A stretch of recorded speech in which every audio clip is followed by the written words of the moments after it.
Welcome back to another episode of the Sports Den Podcast. I'm your host, Jonathan Hooker here, and today's episode will be my matchups of the week, with the first matchup being Indiana and Oregon.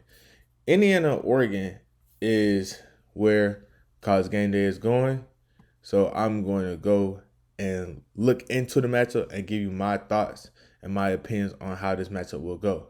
So first off, this game, if you want to watch good quarterback play, this game is for you. Fernando Mendoza has been very, very good this season. He has fit seamlessly with this Indiana Hoosiers team, leading this team with a 7.3 completion rate, over 1,200 yards, 16 touchdowns to 1 interception, who's looked like a Heisman contender so far this season.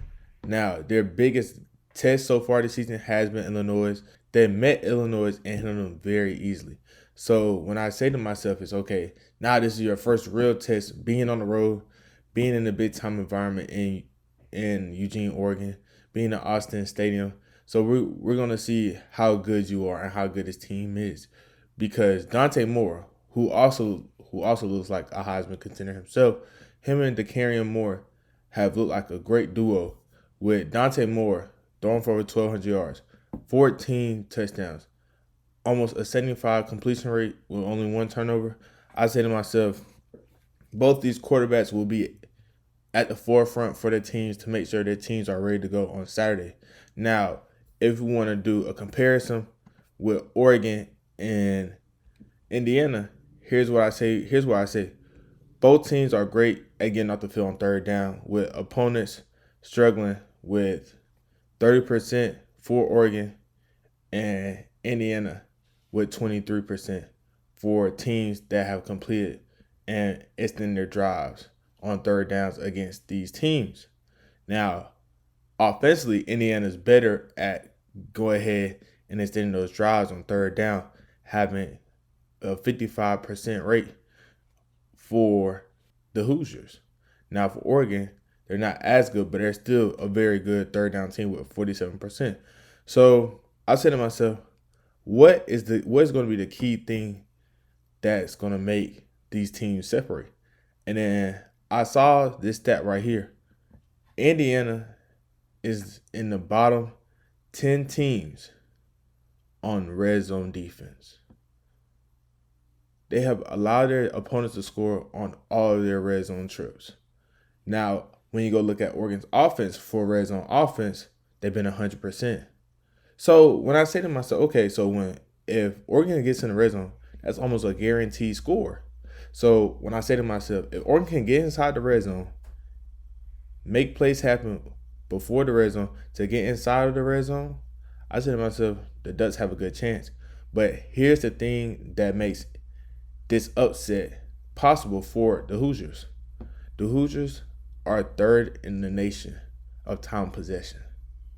So when I say to myself, Indiana holds the ball 34 to almost 35 minutes a game, I say to myself, they want to drain the clock, have a lot of methodical drives instead of a lot of quick drives.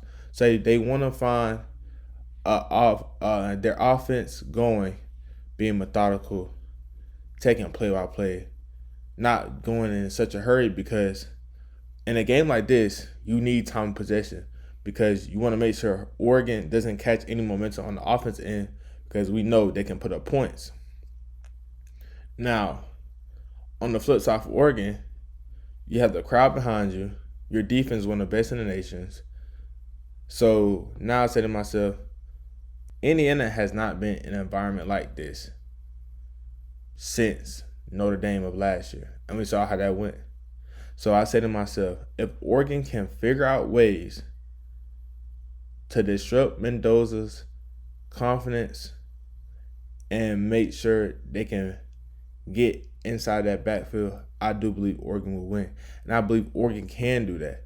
So Oregon can win this game, I'd say 34-20, because Indiana will do a good job in the first half of putting points on the board, keeping up with the Ducks. But I think the second half, we'll see the talent and the depth that Oregon has over Indiana, and I do believe Oregon will come out with the win.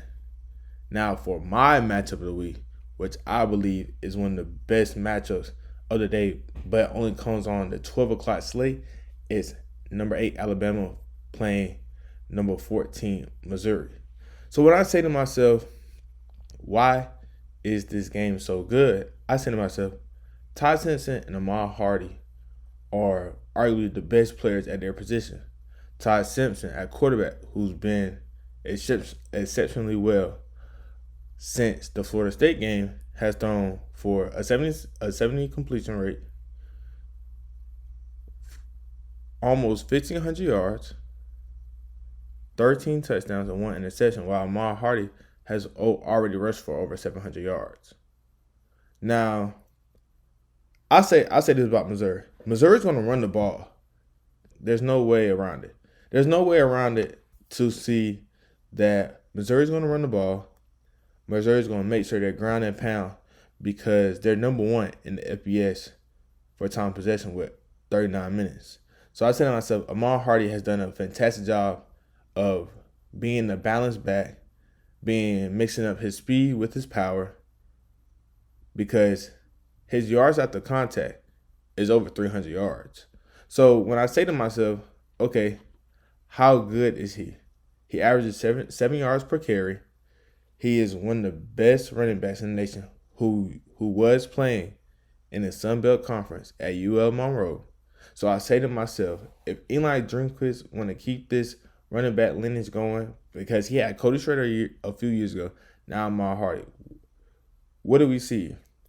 Teams that were in the lower level of Division I or outside of Division I, could be D2 or D3, but a running back that wants to get noticed by the NFL, go to Missouri, because Missouri's going to run the ball. So I said to myself, these two players right here will be at their peak performance. These two players right here will play their butts off to make sure their team gets a win. Now, the X factors, in my opinion, is going to be Jan Miller and Bo Prubila, because Jan Miller got 136 yards last week against Vanderbilt. So is that a testament to how motivated they were to beat Vanderbilt, or how good this offensive line and how good this team has come so far since their loss against Florida State? Now with Bo Prubila, I say to myself, you're a great athlete. You can throw the heck out the ball. And now this is your first big game being a Missouri Tiger. Because yes, you played Kansas. That's a rivalry right there. But now having such a big time opponent coming to town, you want to put yourself in the good eyes on the main stage, because you've thrown an interception for the past 3 games. And I say to myself, you've thrown an interception the past 3 games, and Alabama's offense is one of the best at creating turnovers. I say to myself, you have to take care of the ball. Taking care of the ball will be very essential this game, because you want to make sure your home crowd is behind you, because you have a 15 home game winning streak riding upon this game. And I say to myself, if he can sustain not throwing an interception, but creating opportunities to where the box won't be as loaded for Hardy, I say to myself, Missouri has a good chance of winning this football game. Because you have to say, on the flip side, when Todd Simpson has a clean pocket, he's one of the best in the nation. But when he's pressured, you can cause a little fluster, a little frustration for Simpson. And now the person who to do that is Damon Wilson. Damon Wilson came from Georgia, who was looking for a bigger role, and he found that at Missouri. And so you saw in the Georgia game, they needed an edge rusher or a guy on the defensive line to create some pressure, create some havoc. And I think they were missing Wilson. And I think that Wilson with Missouri has now elevated himself into a star role, being the premier pass rusher. And I see that he will go against a very good Alabama offensive line, because Alabama offensive line has looked pretty well these last couple of games. And now for Missouri, you want to get your All-American left tackle, Caden Green, back, because if you guys can get him back, that will arguably open up even more holes for Mar Hardy to run through and to make sure he gets those 7 yards, he gets those 6 yards, he gets positive yards to where you can play ahead of the chains, where you can play a very manageable third down if the chance comes, because you can't play behind the sticks against a good football team, because a good football team will punish you for it. And I say to myself, if Missouri can find a way to win, this arguably probably be the biggest win in Eli Drinkwitz's career, because we saw the momentum they had in 2023 with Luther Burden, and you saw yourself saying, okay, how good this team can be, because we saw the connection with Brady Cook and Luther Burden.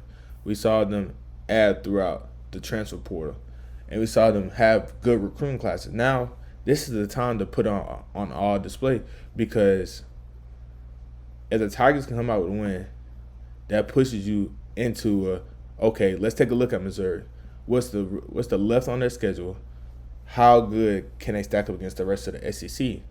And do they have a chance to make it to Atlanta? And I do believe so, that they have a chance to make it to Atlanta.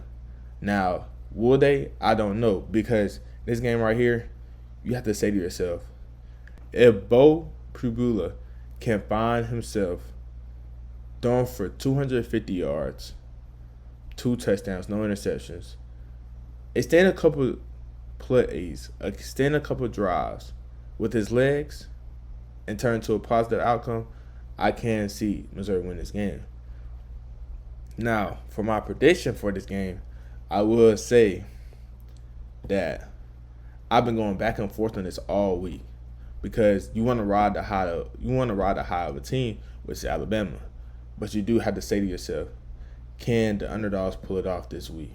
Because last week we saw a couple underdogs pull it off with Texas and Florida, and so I said to myself, Missouri can pull it off, and I think they will. I think Missouri wins 27-24 at home.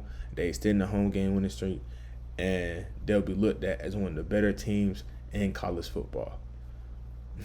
Well, that's it for this episode. I appreciate you guys for tuning in. Don't forget to like, comment, subscribe, and don't forget to hit that notification bell. I see you guys on the next one. Peace.